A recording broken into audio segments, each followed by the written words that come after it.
Zoya news plus registered के director news Mohammad कैफुल इस्लाम जोया को मुख्तलिफ हलकों से हासिल होने वाली रिपोर्ट के मुताबिक डेरा गाजी खान NA 186 साबिक MNA मोहम्मद खान लगारी तहरीक इंसाफ के उम्मीदवार सज्जाद छीना के हक में दस्तबरदार हो गए।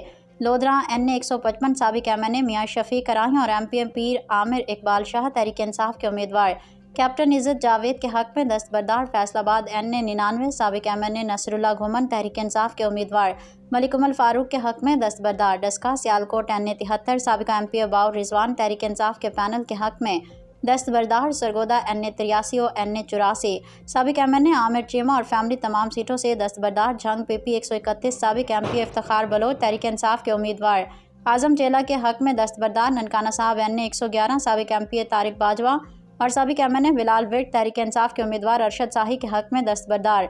चकवाल NA 59 साबिक MNA फैज़ टमन और मुमताज़ टमन तहरीक इंसाफ के उम्मीदवार रुमान अहमद के हक में दस्तबरदार। गोजरा NA 107 साबिक MP बिलाल वड़ाइच और हसाम वड़ाइच तहरीक इंसाफ के उम्मीदवार उसामा हमजा की हिमायत में दस्तबरदार हो गए।